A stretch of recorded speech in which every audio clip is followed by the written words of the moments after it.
अस्सलामु अलैकुम वरहमतुल्लाहि वबरकातुहू। प्यारा भाइर ऐं भेनरो, आउं तव्हांखे ख़ुशि आमदीद चवां थो। उम्रो ऐं हज कीअं कजे वीडियो लेक्चरनि जे इन सिलसिले में मुफकिरीन जे तरफ़ां AM बलोच सां गॾु क़िस्त नंबर 14 40 क़ुरानी दुआऊं। महिरबानी करे हिन चैनल खे सब्सक्राइब करियो ऐं घंटी वारे बटन खे दबायो त जीअं हर नई क़िस्त जी इतला तव्हांखे मिली सघे। अगरि तव्हां पहिरियां ई सब्सक्राइब करे चुका आहियो त आउं तव्हांजो शुक्रगुज़ार आहियां। ऐं अगरि हीअ वीडियो तव्हांखे पसंदि अचे त लाइक वारे बटन खे दबायो, अगरि न पसंदि अचे त डिसलाइक वारे बटन खे दबायो ऐं पंहिंजे ख़्यालनि जो इज़हार हेठि कमेंट्स में ज़रूरु कयो। ऐं हाणे अचो हलूं था मेन क़िस्त जी तरफ़। हिन क़िस्त में आउं तव्हांखे 40 क़ुरानी दुआऊं पेश करियां थो ऐं हिन क़िस्त में आवाज़ न हूंदो आख़िर में दुआनि सां गॾु।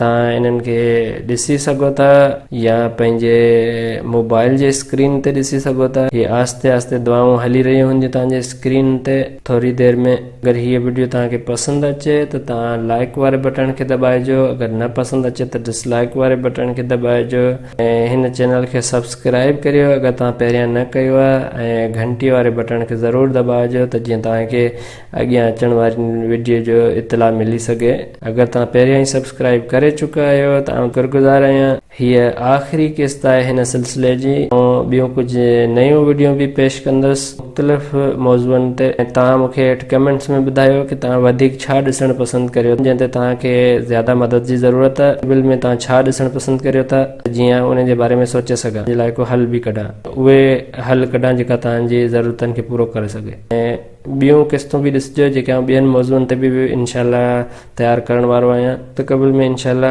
नयूं वीडियोज़ बि ईंदियूं मुख़्तलिफ़ मौज़ुअनि ते पंहिंजे ईमान खे ताज़ो करण जे लाइ। जीअं त हिन चैनल जो थीम आहे मुफ़किरीन, यानी सोचणु सम्झणु गौर फ़िक्र करणु मुख़्तलिफ़ शयुनि ते, उहे मख़लूक़ात ऐं शयूं जेके असांजे आसपास आहिनि। सो आउं इन ई थीम खे फॉलो कंदुसि। मुस्तक़बिल में कुझु मुख़्तलिफ़ वीडियो पर इन ई थीम ते हूंदियूं, ईअं असीं सोच ऐं वीचार खे ज़्यादा वधायूं। वॾी महिरबानी तव्हांजी। ऐं तव्हांखे मुबारकबाद चवां थो तव्हांजे उम्रे जे मुकमल थियण ते या हज जे या ॿिन्ही जे मुकमल थियण ते। महिरबानी करे मूंखे बि पंहिंजे दुआनि में शामिलु रखिजो जिते बि तव्हां हुजो, मके में, मदीने में ज़ियारतूं करियो या जॾहिं वापसि पंहिंजे घर मोटी अचो। महिरबानी ऐं अल्लाह हाफ़िज़। ऐं मुलाक़ात थींदी ईंदड़ वीडियोज़ में। तव्हां स्क्रीन ते 40 दुआऊं ॾिसो।